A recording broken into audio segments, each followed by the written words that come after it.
Hey everybody, welcome in. I'm a little bit too spunky, I think, for a talk on trauma. But if you're here, I'd love to see you in the chat. Let me know. And welcome back to our, I don't even know what this is. This is like our 10th clinical workshop of the year. If you're new here, we do this once a month where I just do a bit of a live talk on a clinical topic that many people ask me about, or that we sort of talk a lot about. And so tonight is the night that we're going to talk trauma. And I'm just checking to see. Oh, there it is. Got it. So I can see you in the chat now. That's amazing. Now, just a note of caution: if you want to know about it, your name will appear as you put it into your log on. And so if you don't want your name to show up, you can just change the name. And then it gives you just a little bit more anonymity if you want. You don't have to comment at all, obviously, but if you have a question or you want me to go in a particular area or a particular place, then I'm so happy to do that. All of this will be interactive. We're going to do 30 minutes of question and answer.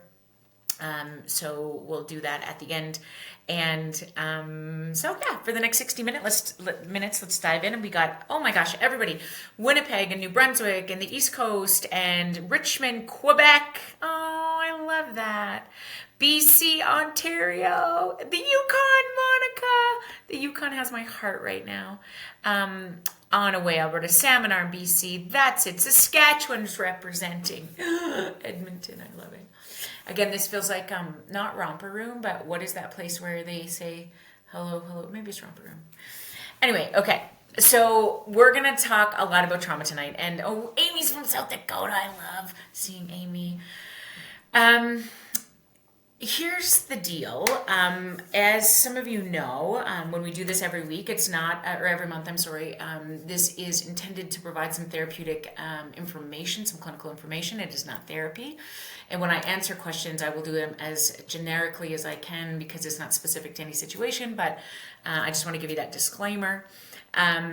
Also, the other, I think, piece around this with respect to speaking, about trauma is always, if something gets a little bit spicy in your body today or something gets triggered in you, I want to make sure that, you are conscious of connecting to the people who can assist you the most or who can connect to you and keep you regulated, and always emergency responses where you go if it feels like it's too big. So with that in mind, I want you to drop your shoulders a little bit tonight because we're going to talk a lot about this thing that I think matters the most to me, because I think it is one of the most misunderstood contributors to much of our mental health struggles. And you can't process anything if you're not in a calm body. And what trauma does to you is puts your body in not a calm place. It suggests to you that you should be aware of danger, likely because of an experience or an intergenerational experience or an unconscious understanding of how the world operates. Regardless, it puts your body in a place of readiness that we have to address first before we address what happened. What's happening inside of you is much more important than what's happening to you or what has happened to somebody you love. So that said, every time I start, I always do an acknowledgement because the name of the game around here for me in any situation is when you're acknowledged, you rise. When we pay homage to the fact that we are never meant to do any of this alone, that so many of us are just, in fact, all of us are just walking each other home. It is a great privilege for me to be able to talk about psychology, to talk about trauma, to talk about what it takes to heal. And I understand my privilege, particularly as a settler, and I try not to take that for granted, although I got to tell you, so many times I do. But what I do know tonight is everything I created for you, where I'm sitting for you, with you tonight, is on Treaty 7 land, which is now known as the central part of the province of Alberta, but it was home to the Blackfoot Confederacy first. The Blackfoot Confederacy consists of the Siksika, the Kainai, the Piikani, the Tsuut'ina First Nation, the Stoney Nakoda First Nation, and the Métis Nation Region 3.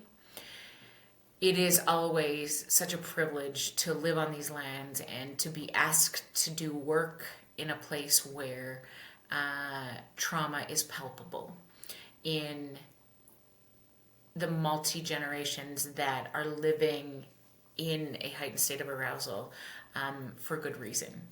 And I think often about Indigenous peoples. I know we were just up in the Yukon, having lots of conversations about what it means to be constantly reminded, living in a state of terror, and how that impedes any effort to heal.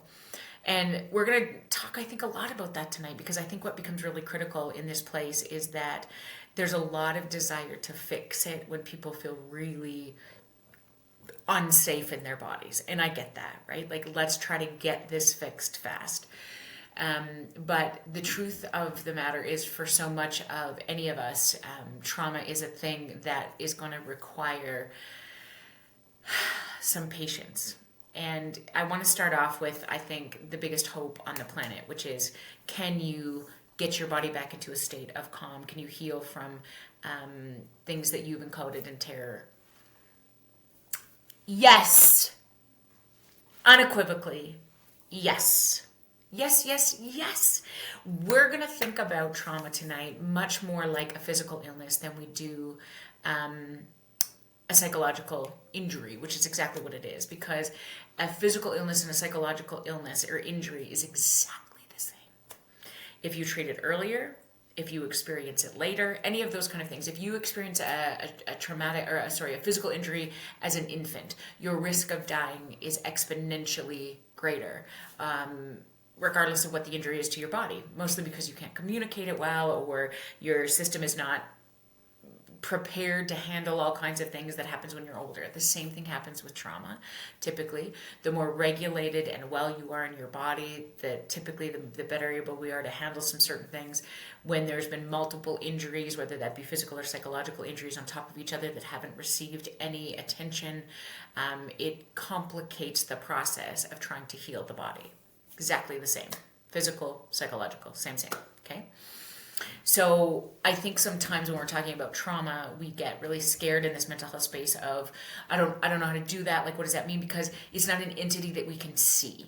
So many people have said to me in doing work with trauma survivors who've survived severe trauma, early trauma, wish for a physical illness, because it's an entity that is responded to, that community comes forward for, that GoFundMes are started about, that people want to really cure cancer or handle what happens when there's a physical injury, right? What do we do for the survivors of a bus crash or somebody who has been diagnosed? Okay, what happens in trauma is, despite the fact that the same requirement of a regulated community coming together to identify it would be the most important intervention we can do, there is such a stigma around the things that we can't see.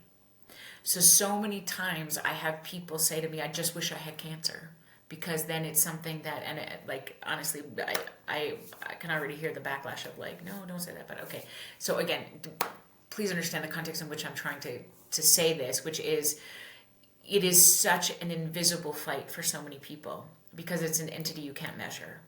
And we can be at the exact same thing, at the exact same scene, have the exact same years of service, be at the deathbed of the exact same child, and completely differently encode it and completely differently respond to it. Okay? Which further complicates this issue of trauma, because people are like, well, that kid's fine, or that person's fine, or I was at the same scene, what the fuck's wrong with you? We're good, I'm good, everybody's good. No, the body keeps the score. And I think that becomes one of the most critical pieces, just like in a physical injury.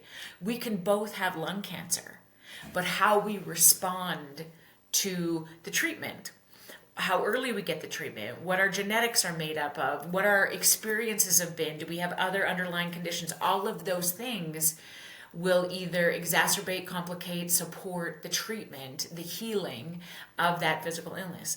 The exact same is true in trauma. Okay. So let's slow it down just a little bit, and I'm going to define it. I know you have your list of resources. We can put it in the chat as well. You will get it all in email. But I think that the definition is so clear to me. In my opinion, it can best be defined as any experience encoded in terror. Okay? So, I mean, there's certainly some things that would fit the bill for any experience encoded in terror. And, I could talk about that research real quick, but by this definition, we all experience trauma because the job of the body is to keep you safe when it feels like there's danger. Okay, so any experience encoded in terror, my goodness, depending on what you do in the run of a day, this happens to us all the time. Let me just shut the dinging off. There we go. This can happen to any of us all the time. Like you're walking along and a dog jumps out of the bushes or the things happen. Like we are designed, our body is designed from a neurophysiological perspective to keep us safe. It wants us to be in a regulated state. It desires us to be in situations where the world is calm and bright. That's where our bodies historically, genetically, evolutionarily feel the safest. And when we are emotionally regulated, we have access to the best parts of ourselves. We have all of our skills. We have everything we've ever done in therapy, every good relationship that's ever sort of molded us or shaped us into who we are today. We have access to all of those things when we're emotionally regulated. Okay? What happens in this place of trauma is one of the prerequisites is there will be a situation that will put us into an emotional dysregulated state, suggesting that something's not safe. Okay. Now, every something's not safe situation is not going to result in trauma. Okay. It's not about what happens to you that is nearly as important as what happens after what has happened to you as a result of what happens inside of you. Okay. That's a bit of a complicated process, but let me unpack it for you. The degree to which our bodies experience things in terror, and perhaps most importantly, the opportunities we have to make sense of those things and process them, become the greatest predictor of our ability to function or not, given our experiences. Full stop. Okay? On the podcast today, I had a researcher from Stanford University talking about the necessity to further shape the system of education around a relationship-focused process. To be very clear that if parents are tired and overwhelmed, their children will not do as well as if we looked after them first. When you have multiple stressors, and the numbers have increased significantly, single-parent households, less siblings, less access to grandparents or grand adults, all of those things would suggest that our villages are decreasing. And how I make sense of hard things I've encoded in terror, is typically having somebody who's regulated to navigate us through it. That's it. And some of the data around trauma seems to be best understood when we look at the very young brain. And so we've talked a lot about, Bruce Perry would say, listen, 0 to 3 months, that brain developmental period is so critically important for so many people because it's like there's a billion opportunities in that place. And when we start to, what we fire, we wire. And if the body feels very safe in that moment, if most of the needs are attended to, not all of them, I mean, we're not going to get it right all the time, but if most of the needs are attended to, we start to wire in a way that suggests people are safe around us. In those first 0 to 5 years, again, the longer we can provide a sense of security and stability, the better the brain is suggesting that it can overcome even the most difficult situations, okay? And so what I think is really interesting is that trauma as it stands comes from the Greek word wound. And when someone touches a wound or an open sore that you have, it's often painful. So if you avoid it, don't bother it, it can just stay there. Unless properly attended to, however, time alone can't heal all wounds. And oftentimes when something hurts or something feels still like it's freshly encoded in terror, I don't want to go there. I don't want to talk about it. And the problem with a physical injury is that if I don't talk about it, if I just cover it up with a bandage, if I just journal about it, if I don't do anything to attend to it, it tends to not heal, to fester, right? If I treat a wound, right? If I put antiseptic on it, if I give it air to breathe, if I attend to it and realize that there's still slivers in there, there's still a broken bone in there, there's whatever, I have to look at all of those things, and it's fucking painful, but entirely necessary for it to assist in the healing process, okay? When we encode things in significant terror, being able to do at least pieces of that become remarkably healthy and helpful. When I look at some of the data that would suggest the people who struggle the most with things like complex PTSD, or when we know, we stop looking at either the systems that we're in, the people that we've talked about, like would sort of suggest that some of the cultures that we work in, boys don't cry, suck it up. This is why my love in the world of first responders, is really, I think, influenced so much of my understanding around trauma, because when I think about police officers, when I think about fire, EMS, correctional officers, particularly those on the front lines frequently, which is why, I land quite often in the world of policing, there is a sense that on any given shift, there is unpredictability, uncertainty, and no end in sight. The three ingredients that cause dysregulation in our body, those are when you step into a shift already entering into your system. And there's very little conversation around the fact that that is a reality, which is where I think the problems start, because you have to name it to tame it. When I become aware of the fact that even when I put a uniform on, when I turn my radio on, when I step into a PC or a police car, when I do anything, all of those things are signaling to my body that, like, fucking be ready.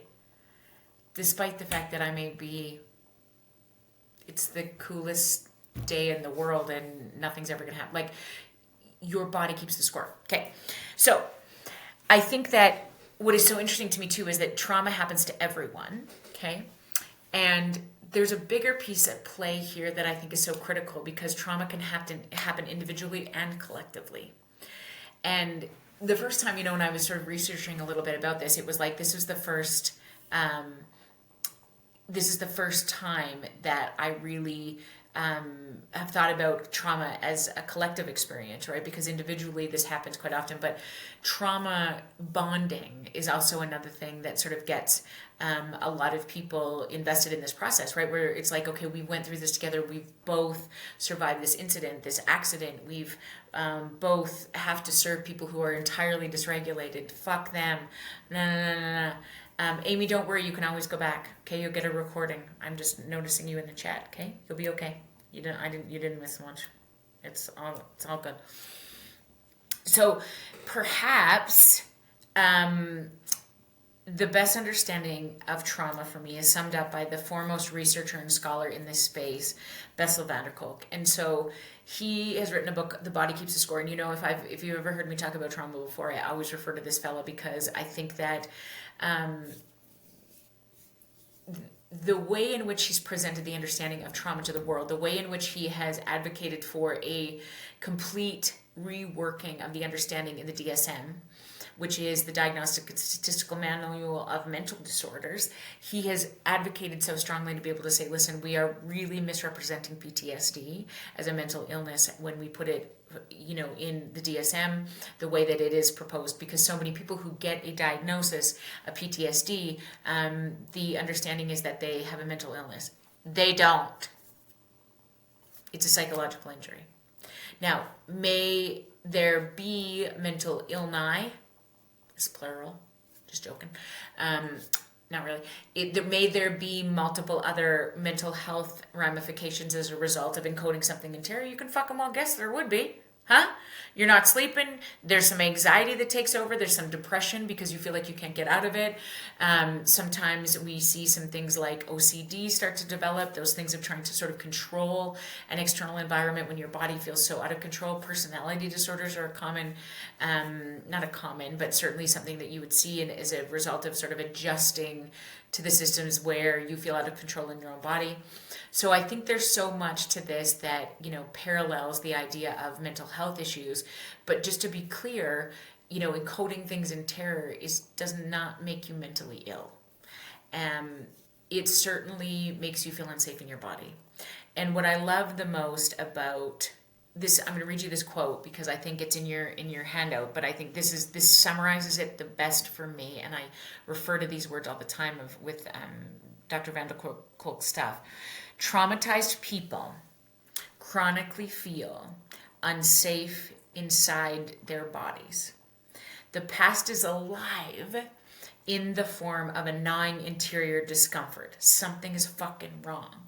Something is not right. Right? If your body feels like it's still at the scene, if your body feels like it's still in that delivery room where you lost your life momentarily, or something happened to your baby, or all those kind of things. I'm just, multiple examples. You're at the scene of the MVA that you were involved in, whatever the deal is. Their bodies are constantly bombarded by visceral warning signs, and in an attempt to control these processes, they often become experts at ignoring their gut feelings. Doesn't that make sense? If you are constantly thinking something's fucking wrong because your body is like, nope, be ready, be ready, be ready, be ready. Huh? How do you, when we say to you, trust your intuition, when we say to you, you can believe that, just know, right? Like you'll know, just be calm. Your body is like, get fucked, bitch. This is not safe because it's living in the place that, it's supposed to protect you. That's what it's supposed to do. Okay? So Bessel says, in an attempt to control these processes, they often become expert at ignoring their gut feelings and in numbing awareness of what is played out inside. They learn to hide from themselves. Brilliant, I think. So here's why. If I take you through this process of just basically, we are out frolicking. And if you've heard me speak before about this is from the neural developmental perspective, what's happening in your brain, okay? So I often talk about the lid flip. This is your brain. If you put your thumb on the inside and wrap it around, this is a hand model of your brain. So your arm represents your spinal cord, your wrist represents your brain stem. And if you flip your finger up, inside here is your limbic system, fight, flight, or freeze. Your brain goes here when it gets in danger because it doesn't need to know everything you've learned in your life, which lives in the prefrontal cortex, right above your balls, okay? So everything you've ever learned, how to journal, how to take a deep breath, how to, navigate hard things, have good conversations, have empathy, kindness, all those things, the things that make you the best human that you truly are, they are present when your lid is on. What trauma is supposed to do to you is flip all of that good stuff out of the way and give you access only to fight, flight, and freeze to keep you safe, to make you act accordingly, quickly, efficiently, only draw the things that you're going to need. Like if you're a first responder, how do I do CPR? How do I drag this person? Is this a fire that I need to get people out of? Like those things happen because you don't need to know the PIN number to your bank card and the middle name to your mother-in-law. You don't need to know that shit in those moments. So your brain so remarkably is like, fuck off. All we need is these things. Done. It does that automatically. That's how cool our neurophysiology is. There's no prepping for that, okay? It just happens. You can't even stop it. Even if like a tiger jumped out of the bush, I could not. My first response that would override everything would be flip it like that, okay? I can't be like, no, I'm fucking cool. I'm cool. This happens first. How we get back on track depends on resiliency, depends on training, depends on an understanding of how the brain works in these experiences, which is why I advocate so strongly for first responders and for teachers and for people who are going to be in really anxiety-inducing situations to be very conscious of this process, the necessity to regulate the body first and foremost if you're going to do work that's going to, where people are assholery-ish often, or in pain often, or have lost access to the best parts of themselves often, right? We want the people we serve to be calm. But if you enter into professions like policing, anything in the world of first responding, you will not go to people who are fucking calm. You won't! If you're an ER nurse, if you signed up for the calm patients, get out. If you're a police officer and you don't like dysregulated, marginalized humans, people who have struggled the most in this world need the walkers, need somebody to assist them in this process of regulating when shit feels so unsafe, unfair. Okay? I need somebody to do that to me. And typically speaking, your ability to regulate emotion is predetermined by those who you've had around you to walk you through it. If you have been privileged, blessed, lucky, whatever the term is, to have emotionally regulated people around you, you tend to do better in trauma-inducing situations. Why? Because you have skills. You have skills to be like, holy fuck, that was bad. I need to talk about it. I need to put it somewhere. I need to have a snack. I need to get myself back to a place. If I've been surrounded by people that have been either traumatized themselves, deeply embedded in a culture that says, you're fine, suck it up, princess. What the fuck's wrong with you? Don't be a pussy. This is a bit aggressive. Oh yeah, I also meant to say, I might swear and I might say bad words. So if you have small children around and you don't want them to be impacted tremendously by negative words or profanity, you probably better watch it, because they might need therapy after this one. Okay. But the idea is that if there is all of those things that have been induced in the culture in which you provide service, you can understand how this is going to become very difficult, because this is not what we do here. This is not what we, there's no room for making sense of emotion. And when I go to a call, if I'm not jacked and ready to let's fucking go, then I'm going to have a hard time with it. Okay. There's just no place to put it. Okay. So when I am, if I take you back to this brain analogy, there's not a lot of places to sort of help regulate when things go wrong in my body. So when I'm a baby, I flip my lid all the time and go into fight, flight, or freeze, my very basic coping regulation system. And I want a big person to calm me down. I want a big person to figure out what's wrong. I want a big person to help me through it. Okay, you're hungry, you're tired, you're sad, you're scared, your brother's an asshole, your grandmother's voice is annoying, whatever the deal is. I'm going to help you sort that out, okay? If you have enough regulated people around you, you start to learn emotional regulation strategies that give you the capacity to do that on your own eventually as you grow. I think what we often misunderstand is then what are the skills we have when we get into traumatic situations, like we've experienced abuse, like we have been a part of a domestically violent relationship. We are constantly looking, seeing, hearing, smelling things in our work, in our systems that make us feel unsafe or fearful for the people that we love or that we're serving.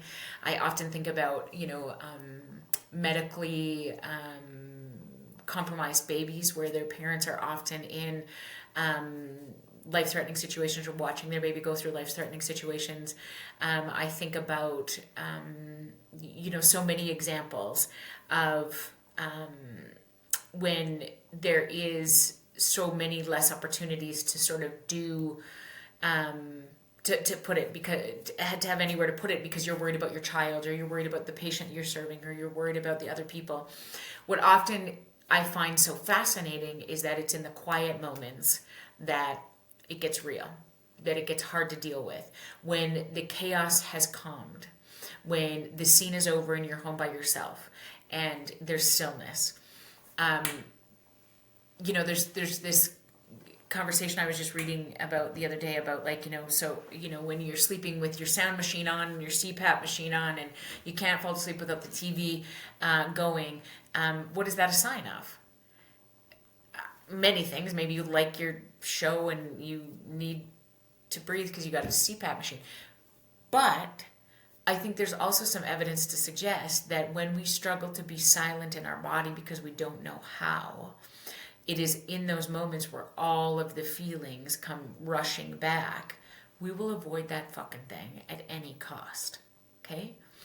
And that's always an indicator to me. If it is difficult to slow and be silent and safe in your body because it doesn't feel safe to be there when it's calm and quiet, let's talk about it. What's going on there? Okay? Coralie says, I feel like I dealt better and more regulated in the ER, not so much in life trauma the last few years. Fucking right. When we're put into a situation, I'm your girl. I'm fantastic because I am so into the chaos, the work mode, the ability to do it, which is why so many people, particularly in the world of first responding, end up feeling better at work.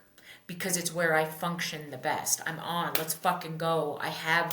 I'm flipping all of my emotions out of the way and I'm just doing the stuff that I feel the most competent at. When I take a break, when I slow it down, that's when some things can start to rush back in. It's then the question for me about what we do with it. How we process it, that assists us in being able to serve more effectively, efficiently, for longer, and in a healthy way in our careers. Andrea says, isn't that a part of burnout? Listen, burnout is this complicated process that would say simply this. Burnout for me is never a function of the work that you do. It's a function of your lack of ability to rest, to repair, to fill back up. So in that sense, yes, it is such a function of what we see in burnout because the system can no longer fucking deal with the intensity that every single day brings, whether you're on the job or not.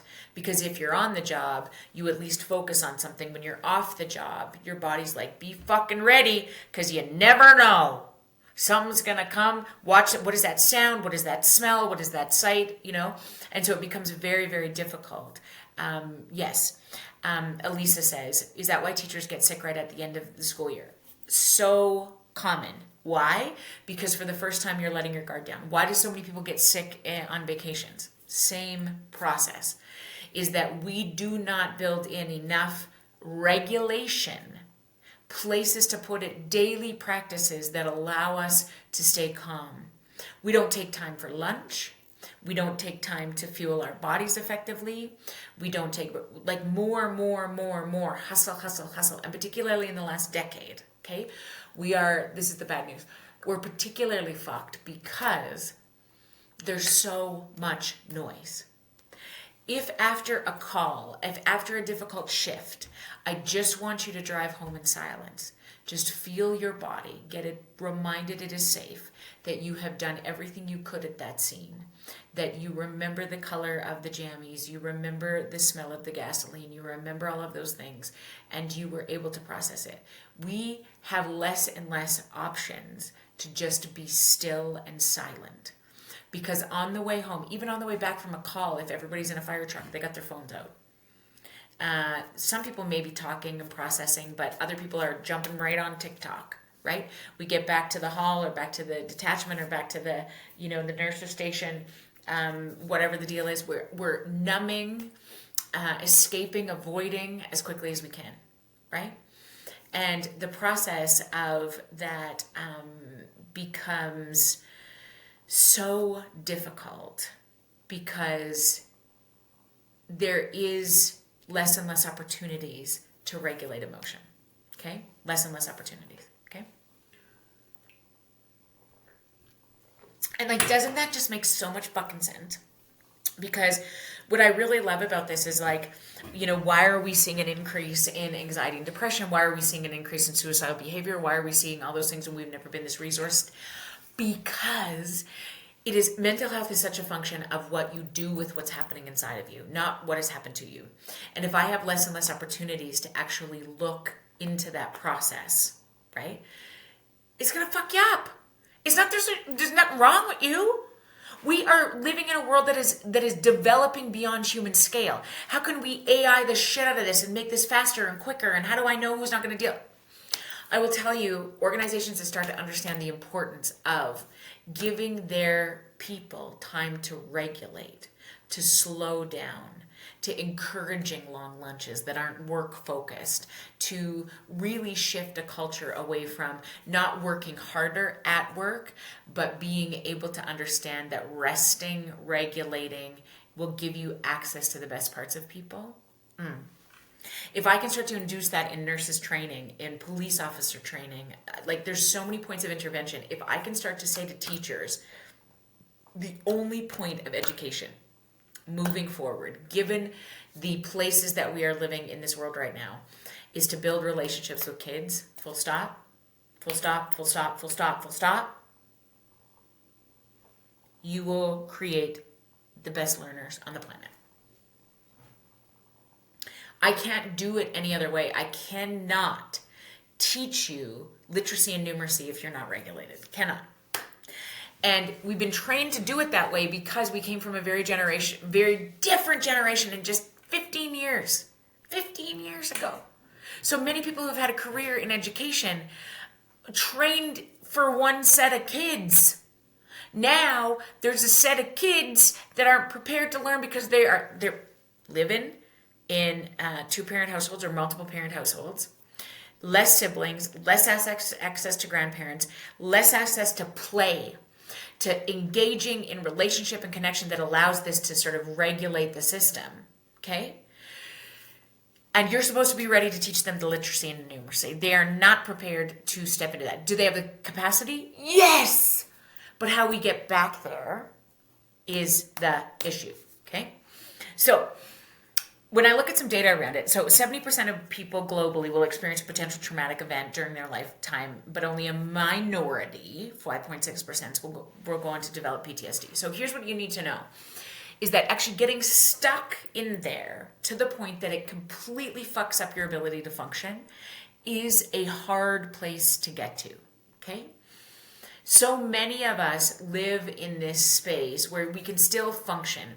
Debilitating PTSD is the cases that I really enjoy working with the most, mostly because it is really about this process of not trying to fix the symptoms, but really paying homage to the fact that the body has been in a heightened state of arousal for a very long period of time and giving it permission to be there. Giving it permission to understand why it did its very best to protect you or the person you love to sort of get into that place, okay? And when that happens, oftentimes so many people live with experiencing trauma every single day. Like this is just happens. Excuse me. Children can experience trauma as early as infancy. In fact, young children between the ages of 0 and 5 are the most vulnerable to the effects of trauma, since their brains are still in early formation or formative years. This is some of the stuff that you have in your handouts. The risk of developing PTSD varies based on trauma. The risk is especially high after violent sexual assaults, physical assault. You can understand, right? Like the more I have to flip into my prefrontal, get my prefrontal, go into the limbic part of my brain, when I start losing access to language, when the terror is so great, the damage tends to become more difficult.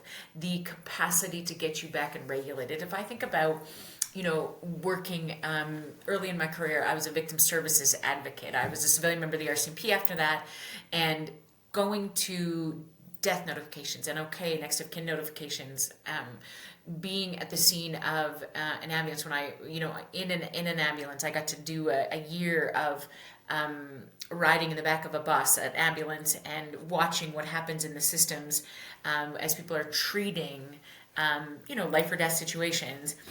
It is makes sense to me that the more severe those things are, the less resources you have. If you're alone at a scene, if you just feel completely outnumbered, those experiences tend to give you less opportunity to even stay present in those particular moments, which for me then really call into the need for what is the systems that support the aftermath.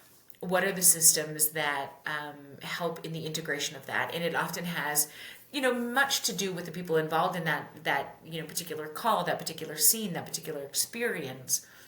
But what about the people who surround them? Because I think that that's the villages and understanding this work of what happens as, every day when you work in, high stressful situations, you're handling kids that are completely dysregulated and struggling significantly. What are we doing in the systems that support you when you come out of that? When I often attribute, there'll be nights where Marty and I will do a talk somewhere and I will hear, after, particularly when I do like a meet and greet line or a conversation, if I've seen 5 patients in a day, there are stories and experiences that absolutely crush my fucking soul, and I want to be present and have empathy for, step into the shoes of another human being. What becomes really critical in an effort to be able to do that again and again and again and love it so deeply is I have somewhere to put it. And I say this again and again as a female entrepreneur, as somebody who's growing a business. The single most important thing that has kept me healthy in this process is Marty. And I often worry about where she puts it, but dealing with me, but I often think about how critical that becomes in being able to continue to do work at the pace that, I get to do it with, that oftentimes is asked of those of us in teaching professions or first responder worlds or, banking for this matter, in this moment where people have never been this fucking tricky, right? Would you consider adoption a form of trauma, being separated from your bio parent after a few days? Chelsea, there is lots of information, lots of data around adoption. The system in the situations in which it occurs becomes very critically important. What were the system? Was there an apprehension involved? Was there safety in the care that was provided in those moments? So I think there's so much around that. If feeling loved was maintained throughout that process, my understanding of the data is that there's very little negative ramifications as long as this baby had the sense of safety. But don't quote me on that because I would want to do more due diligence around that. Exposure to trauma is pervasive in societies worldwide and is associated with substantial cost to the individual and the society, making it significant global public health concern.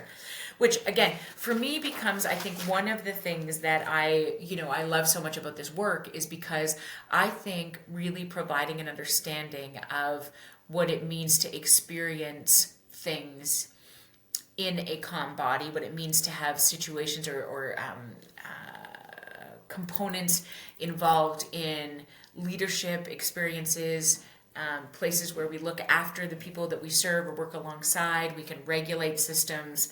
I think all of that stuff becomes so critically important in the health and success of our organizations and the critical infrastructures that need to be built in as this world is becoming much more automated, much more disconnected. Our families are becoming, we come home to sink into our families and everybody's eating dinner in front of their iPads.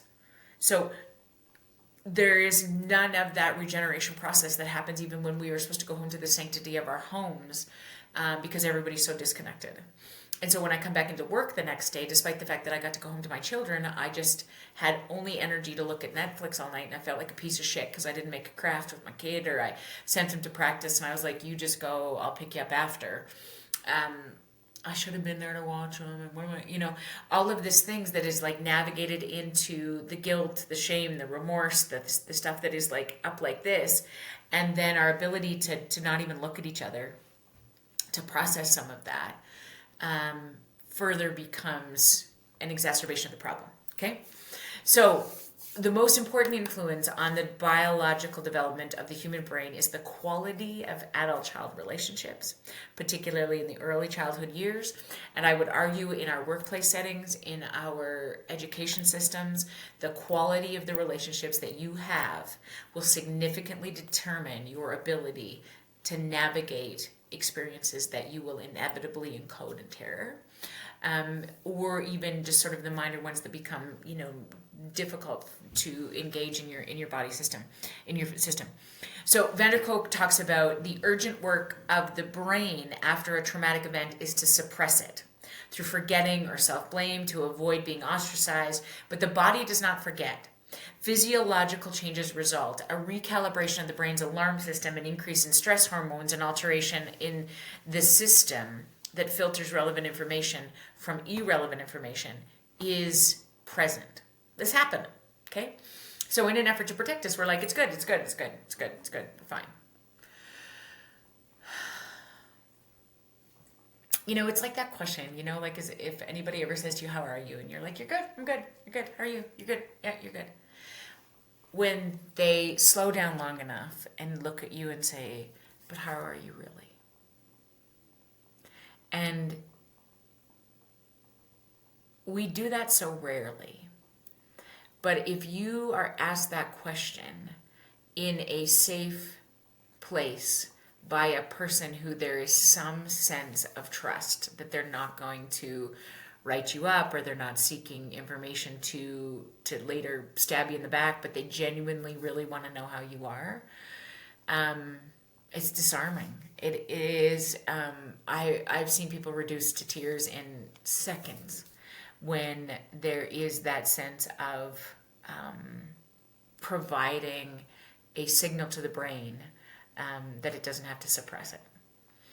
And Stephen Porges, I wrote a little bit about Stephen Porges' work here because it's just been so critical in, I think, providing some context for what's happening in a neurological perspective. So the polyvagal theory, when our brain is safe, it can integrate. Stephen's work is just so profound because that's the system, that's the statement that just is so clear. When our brain is safe, it can integrate information. Police work, first responding worlds, that never more important in our world moving forward. Never more important. Teaching, never a more important profession. In fact, there's 3 groups of people that I think that I said at the United Nations when I spoke there. Here's the 3 groups of people who we need to invest in yesterday. Parents, teachers, and police officers. If the big people aren't okay, the little people don't stand a chance. If the people in leadership positions aren't okay, the people they are leading, the people they are loving, the people they are teaching that are not okay. Full stop. When the brain is safe, it can integrate. When sirens come into a play, our sympathetic nervous system starts to get triggered, fight or flight. The parasympathetic takes over, shallow, shut down as a survival mechanism. All of this is automatic and often responsive. He called this neuroception, so scanning for safety, which controls your system in your body because your vagus nerve connects to everything. So neuroception connects the whole body to the organs. This is a full body process. Connection is replaced with protection. Be careful. The neuroception has become faulty because the trauma has made the world feel unsafe, when it really isn't. And I say this all the time, the thought of, I've watched people get triggered by me saying the word, I was going to say RCMP, but like an employer, it's Sunday night, you got to go to work Monday. Sunday night does not have the capacity to hurt you. But because it's Sunday night, it puts your body in a position where it feels as though it is. I often tell the story about, what tends to happen in the world of first responding, what tends to be many times people will come to me and say, I'm feeling fine, doc, but I just really wanted to work on this one thing that seems to really fucking bother me every time I have this phobia of bugs, or I'm really struggling with, it's so weird, but like, filling up my car with gas Every time this happens to me, I have a panic attack and I'm not sure what the fuck is happening. The body keeps the score. In one particular case, I can remember sort of taking it back to a system where the body, was at the scene of a traumatic experience as quite a young child, where a fire was started with the spilling of gasoline, and that conversation was never had. And there's always something about the smell of gasoline that bothered this human, and he would tell me again and again and again and again and again, I don't know what's wrong, I don't know what's happening, I don't know. When we unpack that this was encoded in terror in this particular place, the trigger becomes the gas. Gas in and of itself cannot hurt. It's not in it. The other thing that, like, here's a better example, like a call on a radio announcing that there is a fire, a police incident, a something. A simple sound of a radio going on, that can't hurt you. It's a sound. It can send people. I've seen people sent into a massive spin like there is a fucking tiger ready to eat them. It's a sound. Do you understand how powerful the process is of triggers, if you will, experiences that are encoded in us that then tend to make us believe that we're right back there, or it's going to happen again. Prepare your heart. The tiger's coming, the fire's on, the whatever the deal is. All the work that happens in this place of trauma is to simply integrate those experiences and remind the body that it is safe in the vast majority of those situations. Do not worry. It will take over and put you into fight or flight when and if a real concern happens. People are so scared that if we do this work long enough, then a real tiger's going to come and I'm not going to be ready for it. No! We're not that good. No! You're just not so exposed to, like, the work of regulation that now you're just like, you see a tiger and you're just like, oh, fuck, I'm so chill. I've lost all my accent. This happens a lot when I'm working with police officers. What if I lose my edge? What if I'm not ready at the scene? What if I'm soft? What if I get too soft? Holy fuck. The concern is not about creating soft. Believe me, your body is on it. You're so good. What has to happen more often is providing us the sense of how we regulate more. Because your body will look after you in times of when it needs to encode stuff in those ways, okay?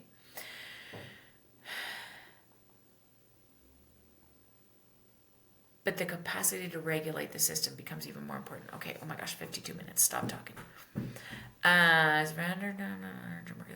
Okay.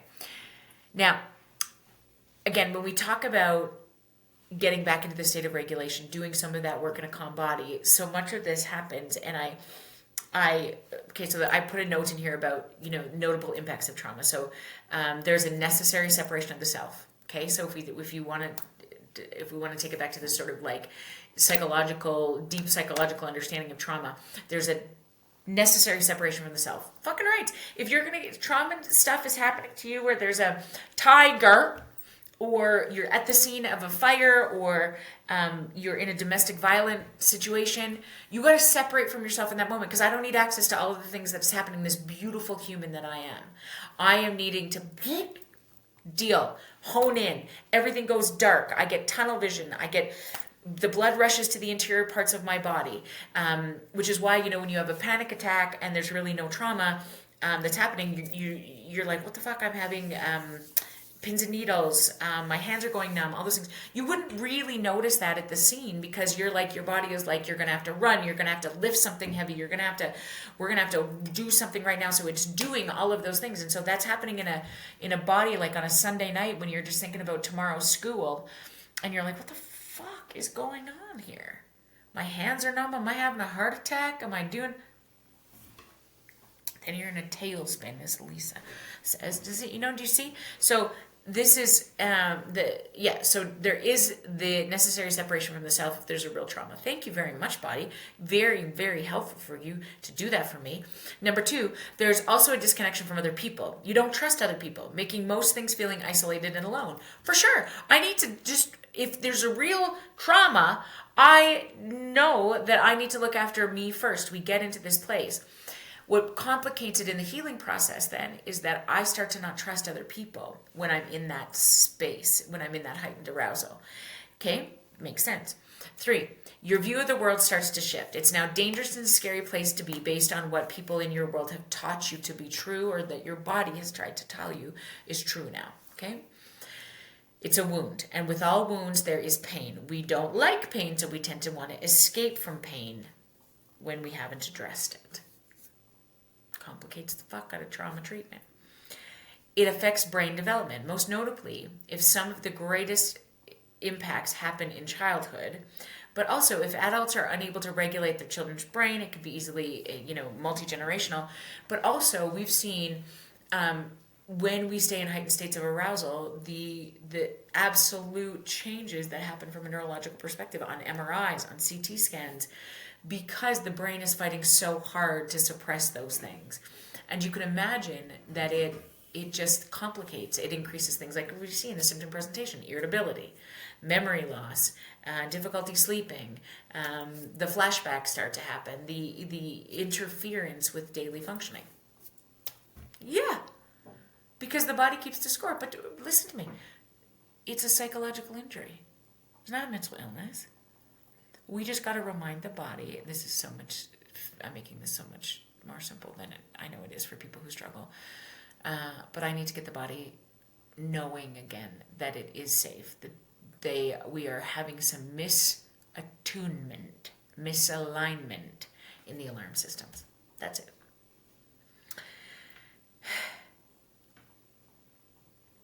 Yeah, the other notable impact, of course, is that it's difficulty being present with everybody. No kidding.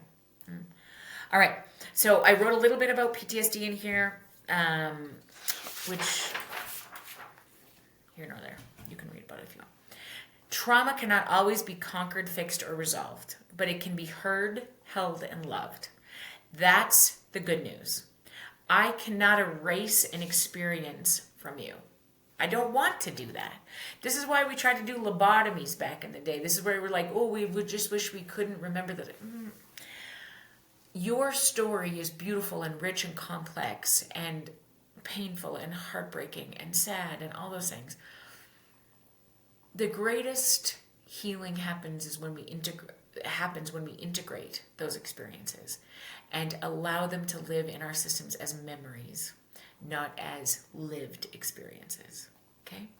Memories that we can file away and choose to visit or not visit, instead of them pushing their way into our present moment. It is not the experience, for example, the sexual assault, the witnessing of the death or war or abandonment. It's how you made sense of it at the time. For example, it was my fault. I should have done more. I invited it. Any of those things. That is the best part, because you can't change your experience, but you can certainly change your perception or your understanding of them. Okay?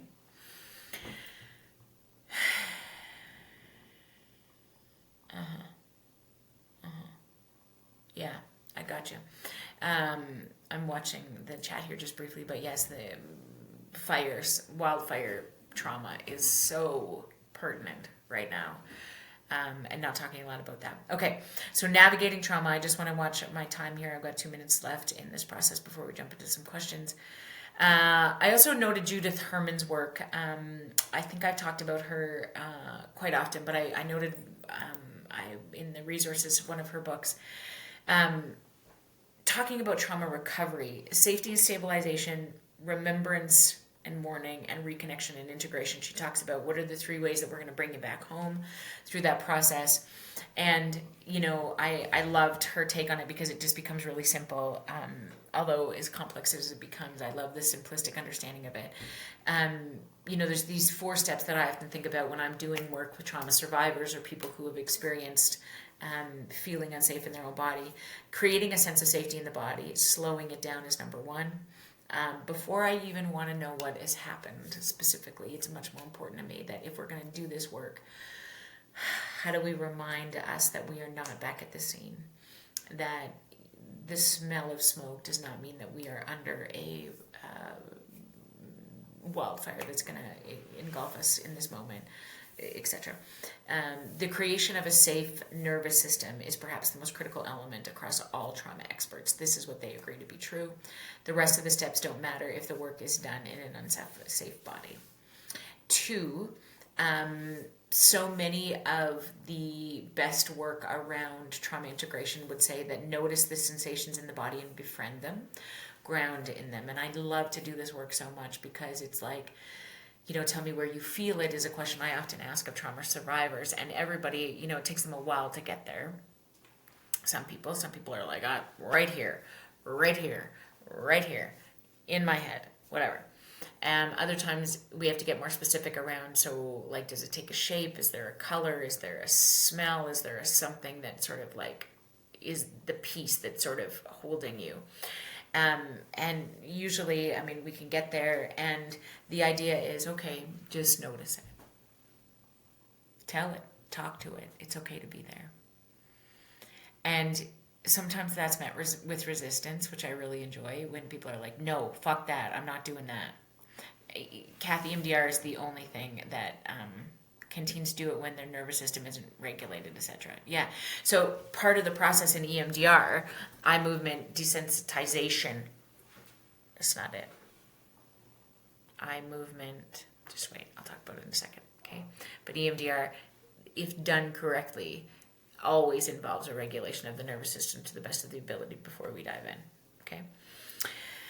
But okay, back. Be okay with the fact that it might feel big as your body is trying to understand it. If it really is in fact in danger, we often avoid and step off here when we're not present. Okay, so the grounding process and all of this body work becomes so critically important, right?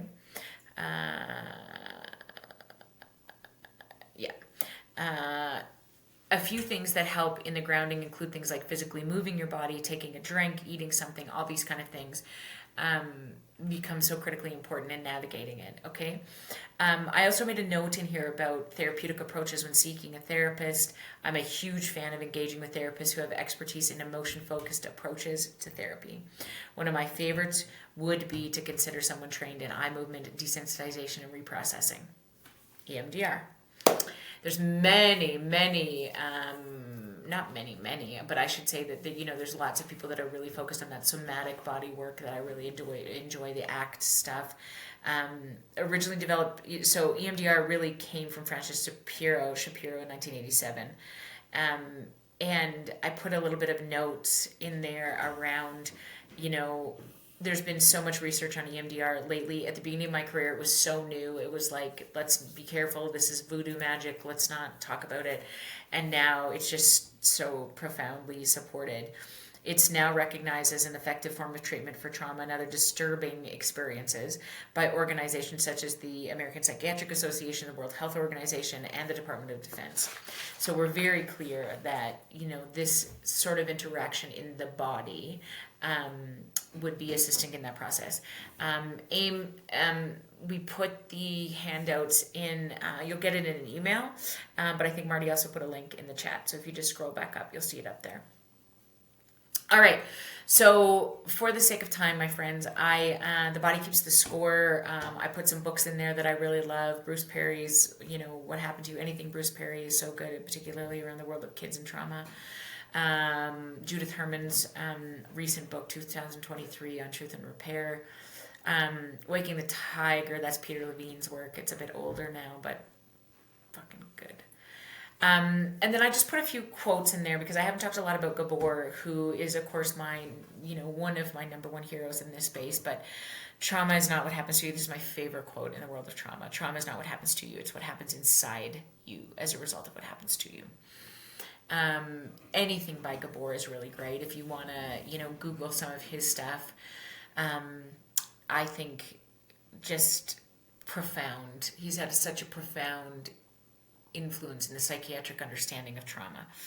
And then again, Bessel's answer to all of it is it's about becoming safe to feel what you feel.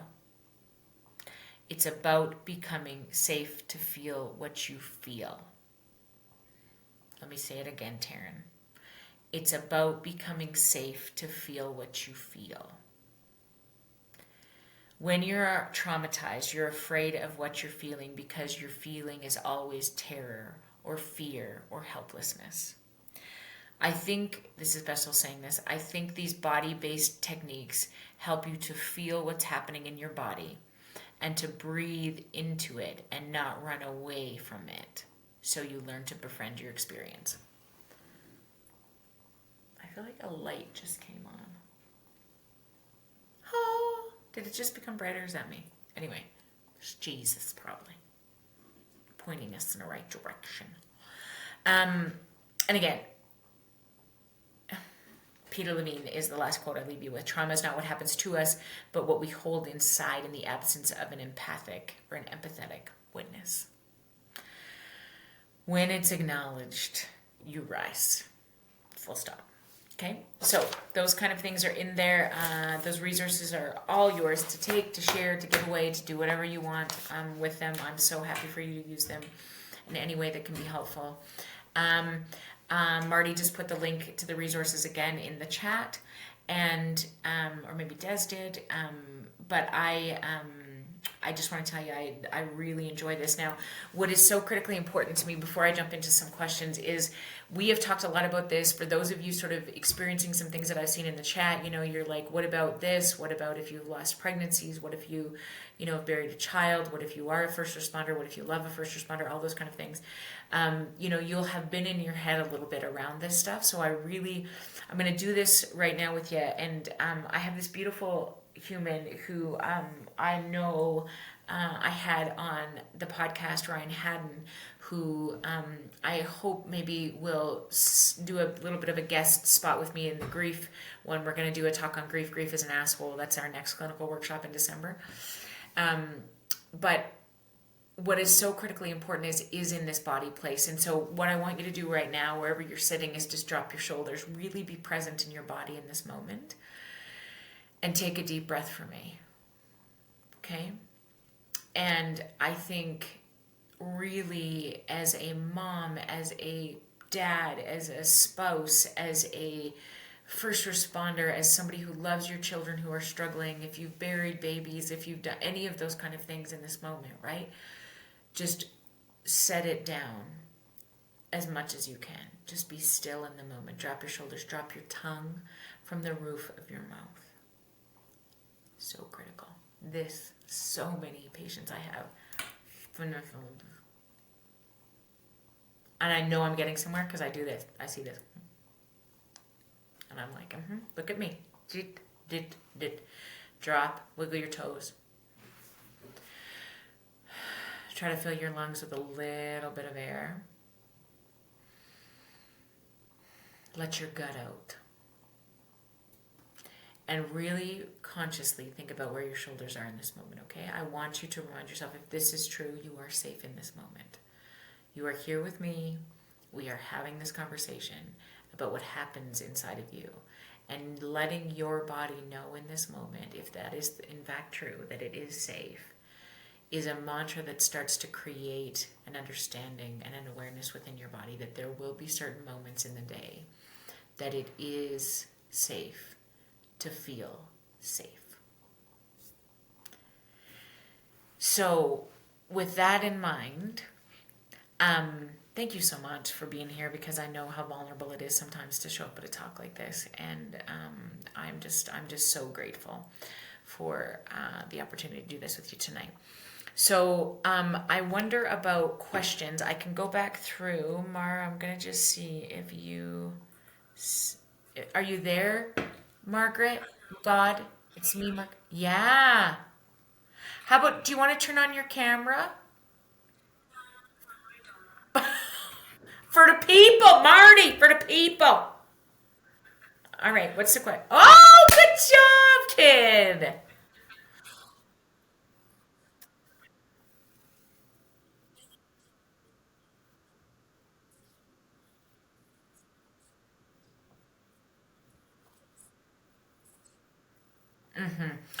Okay, thank you so much for that question. I feel like this is such a common experience when people are feeling overwhelmed. You're in a constant state of survival. So as we talked a lot about tonight, What I think becomes critical is a couple of things. Finding the people or places that can bring you back to a state of emotional regulation, which is why I'm such a huge supporter of therapy. If that's not accessible to you, and again, in the notes I talked about who I would search for if I was looking for somebody who has a background and understanding in trauma, if they've been trained in EMDR, ACT, anything that is sort of somatic or body related. That's usually a good indicator that they sort of have an understanding that body work has to happen in this place of trauma interventions. And I think that as easily as after tonight, really being very conscious of the necessity of your body to think that it's in danger all the time, given, whatever you've experienced, what might continue to be happening. And I think if you can find moments and safety in your spaces of your days where you can just keep your body safe, if it's you're away from a threat, or oftentimes I think about people who are like struggling with, losing a child, or they're going through a medical illness in this moment and nothing feels safe. There could be a call at any minute. There could be something happens all the time. That is true for so many people. Building in those moments on purpose where you can say, in this moment, I am safe. In this moment, they are safe. And my body needs to know that it can put everything down for a second. Giving yourself permission to do that, you will feel a physical shift in your body. There's a release of neurochemicals that is necessary in the healing that I can't do without getting your body into that place of safety first. Okay, so I would suggest that I understand it, particularly if there's still lots of things coming your way that you have to be consciously aware of. It would be so much about building in those moments on purpose where you can just put it down for a second. Okay.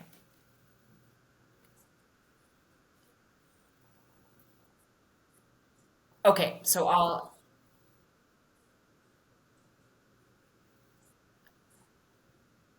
okay. You're just quieter. They can say they can hear you. Well, some people can't. So you just say it and then I'll repeat it.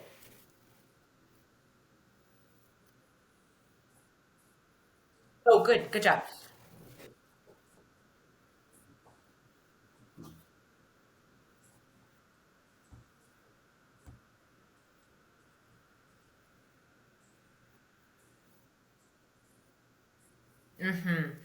Okay, so as you can see in the chat, this is the question. Can you please touch on helping supporting grown children in high trauma jobs? My daughter is in school to become a nurse. I'm encouraging her to build a relationship with a professional therapist, but want to support her myself as well. Okay, Mama, you're amazing.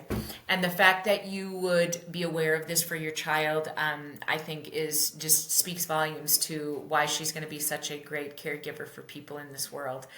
One of the things that I struggle with having this conversation about is that I want people to do the work of nurses and teachers and first responders, and there's never been a more critical or holy work that is happening. I adore teachers who understand my babies, who, my dad currently, is in the hospital, and some of the people that I love the most have been the people who care for him when I just physically, emotionally can't. And when I watch them be gentle and kind, honestly, there's nothing in the world that is holier. And I think what we want to do is avoid the people we love from getting hurt or, having to see or experience traumatic things. I think what is a much more useful approach is understanding the importance of staying connected, of reminding them how important they are. This is true for any parent, right? But really never underestimating your ability to check in, to regulate systems in terms of like, I just wanted you to know I'm thinking about you today, or dropping by their favorite snack, or sending a note in the mail, or your kid best, and how in terms of them integrating information. I have 3 kids and all of them take in information so much differently, right? When I tell my son that he's amazing, it's so hard for him to take that in. He's a much better communicator if I put a note in his lunch kit. My daughter, on the other hand, there is lots of external stuff that has to happen, and praise and all of those things. So you'll know your babe the best, and I would say do more of what you know works in a way that is genuine. and in a way that builds community and understanding and support as we do this hard work, because she's incredible, and I probably know why, because she got it from you. All right.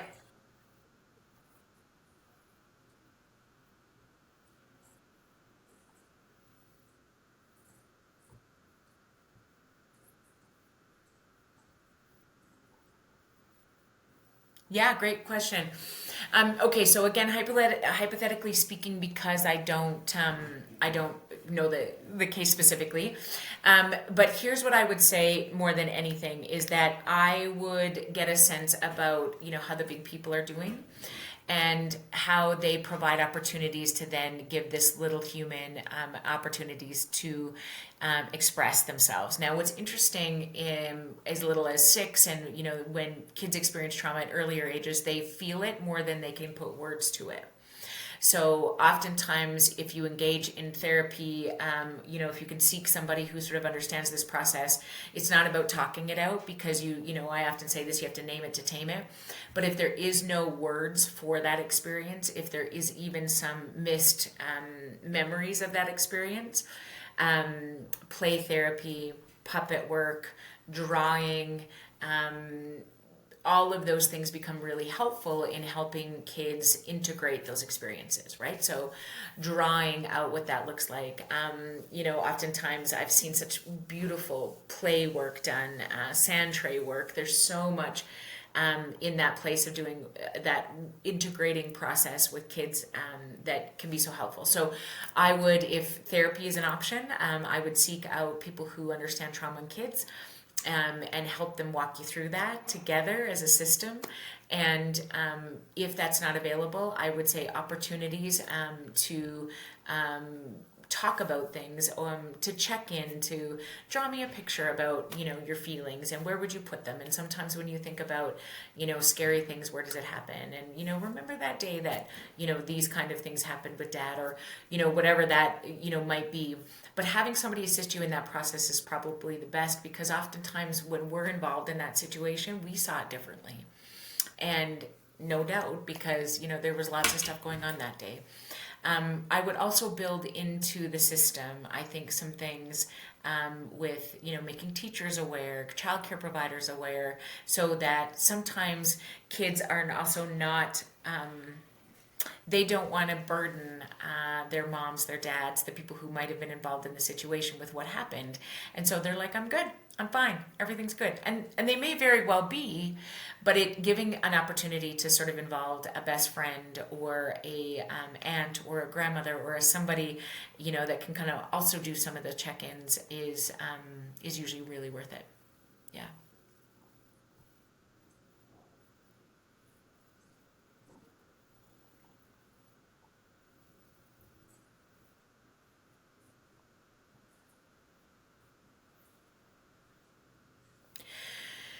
Uh, so significant. So, what are the effects of trauma on a person's ability to offer empathy and compassion to others? Okay, so here's what I think often about is that, even in the definition of burnout, one of the three of the things that we see in people who are burnt out, and I'm going to parallel this with trauma right away, is emotional exhaustion, a lack of compassion, and an experience of futility. Why? Because the more overwhelmed I get with believing I'm in danger all the time, I become very internally focused. And I lose access, not my ability, I lose access for my capacity to be worried about other people, because I think that I'm in danger, or my body believes I'm in danger. This person isn't assholery-ish or non-empathetic or self-focused narcissistic son of a bitch. They may be, I don't know this person, but I'm just saying what happens in trauma is that you get very internally focused. Okay, and it makes sense to me, particularly if we think that there is a danger that's happening in your body. So it can sometimes compromise that, and we lose compassion, access to the best parts of ourselves.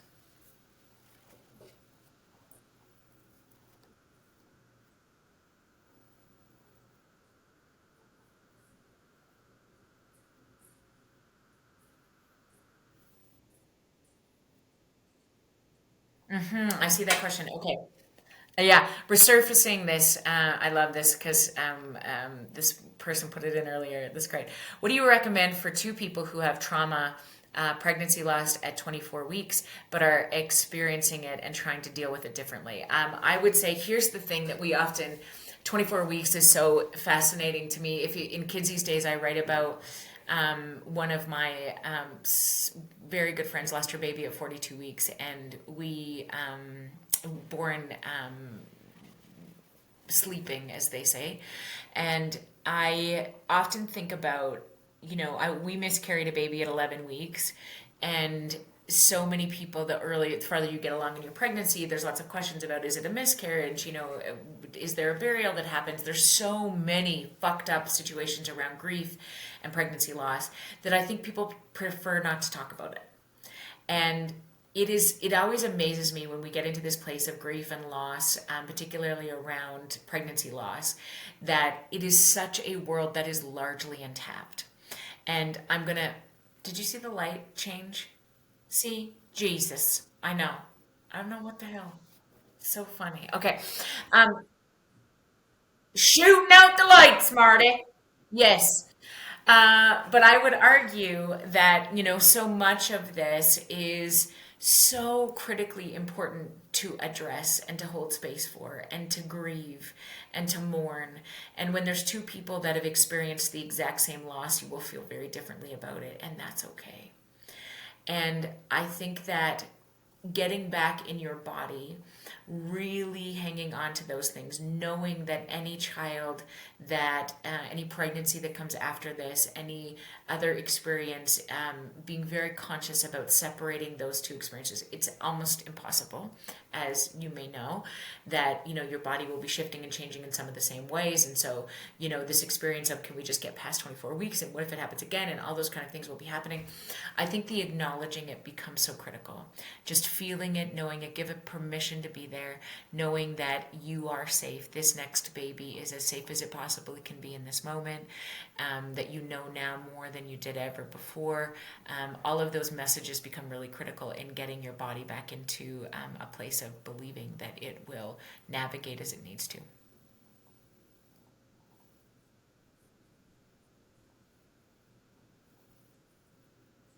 Oh, cool.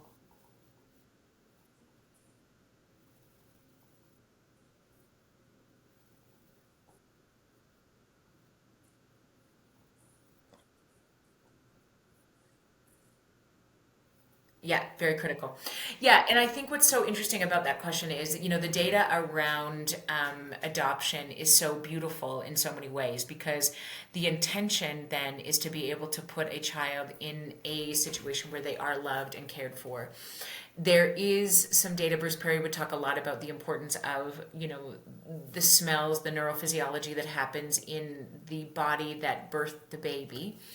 But there's equally as beautiful support that would suggest that if that infant feels safe and cared for, um, that is much more predictive of health and longevity. We also talked today in the podcast, about some of the adoption work that is, of course, the Romanian adoption studies that are just horrific, but talking about just how remarkably different it was for kids that got adopted and kids that remained in an orphanage. And I think the healing power of adoption is probably a much more powerful conversation. But the circumstances in which that occurred, knowing more about some of those situations, your story in particular, the story of the children, whoever you're referring to, sometimes helps us make sense of, the integration of experiences and what's happening or what might have happened in their body at that time. And I think that, just adoption in and of itself certainly does not indicate that there is trauma.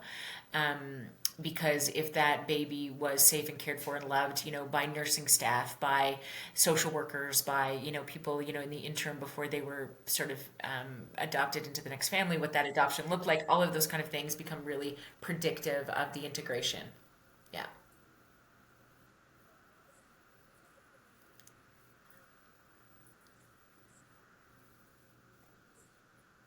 How can I support? Yeah, I got it. How can I support a first responder when these ideas, skills are unknown? The culture is strong to suppress. My not attempts to help by asking questions or suggestions don't help. Okay, I love the question because it's so common. So I love this question so much that I created a course called Hello Hero, and I created it specifically for first responder spouses, and it is really around how we can assist the people we love the most. Now, here's the problem.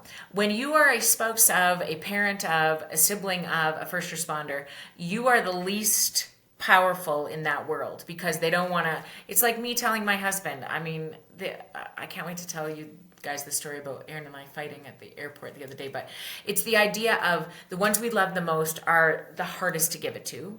They're also the hardest to hear it from. So, what I think becomes really critically important in this space, and I think we need more conversation around it, is how are we instigating the building of a community? Who is their best friend that can have these conversations? Who is the best friend's mom, the aunt, the uncle, the grandpa, the person in the system that you can sort of say, listen, I am kind of worried about Josh. Here's the things that I'm noticing, and I know this to be true. And he says he's fine, and I know this is. I'm noticing a couple of these things.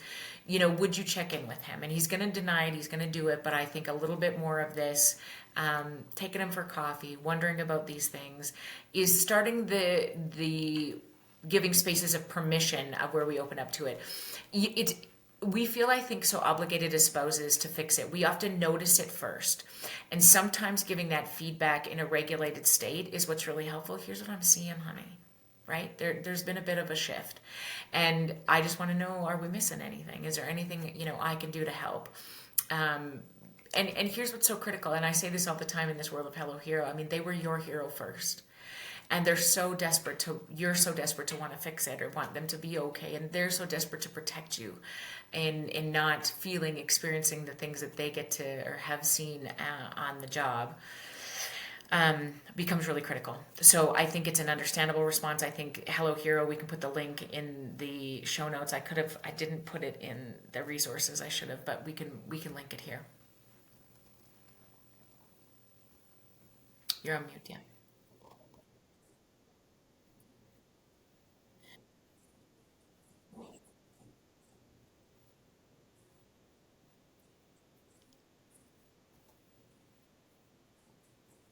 Yeah.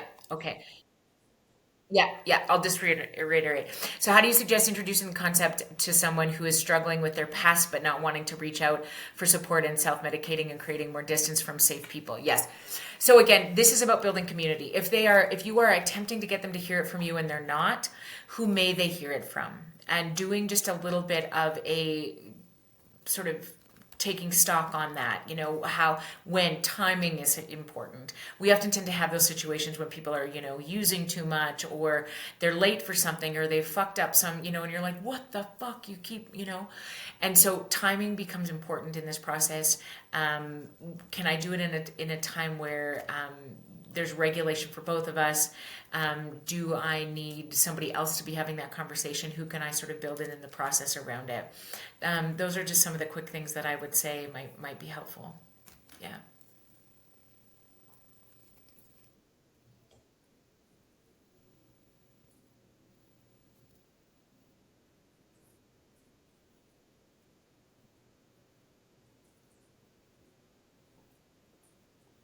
Oh, that's tricky. When you have an unwell family member, how do you protect siblings from being overwhelmed and developing trauma from interactions with a sibling with trauma and the consequential behaviors? I would have lots of conversations about not what is wrong with that particular sibling, but what happened to them. I would build as much empathy as I can, which doesn't mean you condone behavior or support it. It means understanding it. And I think we villainish tenacity. People who, are struggling significantly, who are creating all the upheaval in a system. You know, there's a reason there's a word, the black sheep. How do we sort of understand what might be going on with that particular person, which again, assists in the response and the integration of understanding that it's not happening to them, or that there isn't sort of an initial, hurt people kind of conversation. So how do we support instead of condone?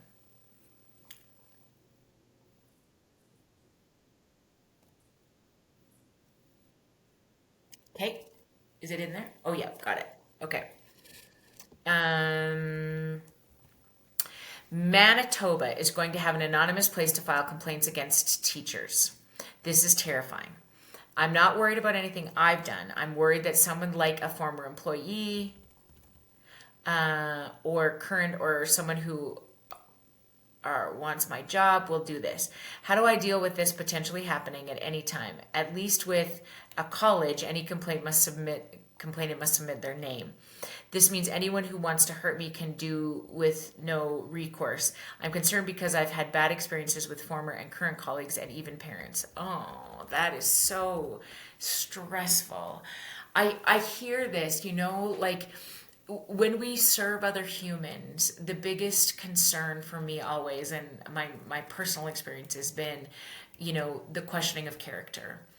And I would say that, again, in this response, it is really about just sinking in and dropping your shoulders. I appreciate the fact that there's a million what ifs.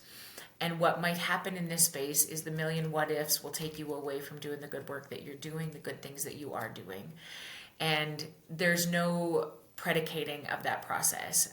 I often, have learned the importance of protecting myself in to not create further hypervigilance, but, documenting some concerns that I have, the things that that I might be, aware of or consciously aware of. Am I having conversations with colleagues that I can do to make sure that, this is what happened in this particular situation, or, this is sometimes when I, had interactions with a difficult parent or whatever happened, in your respective worlds. But I would say many of us, are at risk of that. And, I would argue, when we put ourselves in human services professions where we are going to, be human and do things and say things and be put in positions where we may need to be called out for our actions. And I think as long as you are doing your due diligence and you are prepared to have those hard conversations, I think it is scary as hell. And do not underestimate the importance of this work in this space. Be very careful not to spin in this making up, jumping too far ahead of the situation, because it'll steal you from the current work that you're doing that is beautiful.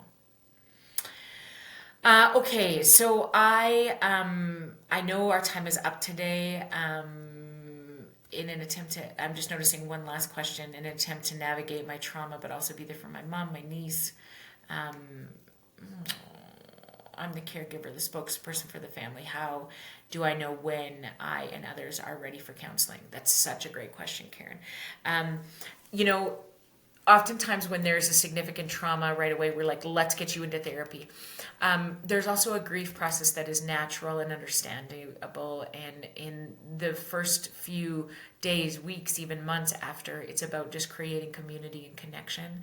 And I would argue that, the knowing of when you can step into someone else is often when the heightened stuff settles. And there's a lot more quiet, reflective moments, and that's usually where we need to find somewhere to put it. That's usually when it's time to seek those external resources. Okay. Thanks, Angela, for that. So, listen, thank you so much. I want to be respectful of your time. It was such a beautiful opportunity to sit with you tonight.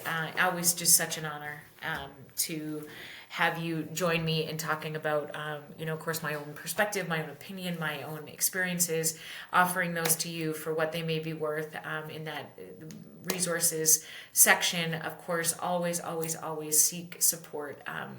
If you are feeling unsafe or you know somebody who is not feeling safe, always reach out to authorities, 911, crisis control centers, all of those things. And my hope is to continue to spend the rest of my career advocating for educators, teachers, first responders. I think the people who really do such holy work on this planet, and us parents too, when we're okay, when we look after ourselves and each other, the people we love and we lead and we serve will be okay too. But you matter more than anybody on the planet. And so I'm just so grateful you were here tonight. Next month, our last one of 2024 is on grief. So if you enjoyed tonight, holy shit, grief's going to be even better. It's an asshole. And I'm going to talk about why, particularly at the holidays, it becomes difficult to navigate. We will all be in a state of grief or mourning in this lifetime. It's the price of admission for being here. You don't get out of here alive, and you certainly don't get out of here without losing somebody or something that really matters to you. So if you're free, next month, tickets are already up, so get your spot, and I'll remind you multiple times before the next time. But thank you. Look after each other. Enjoy the holiday prep if that's in your world. Drop your shoulders. Stay very regulated so that you have access to the best parts of you, because you are so loved in this world. Okay, good night. Bye for now.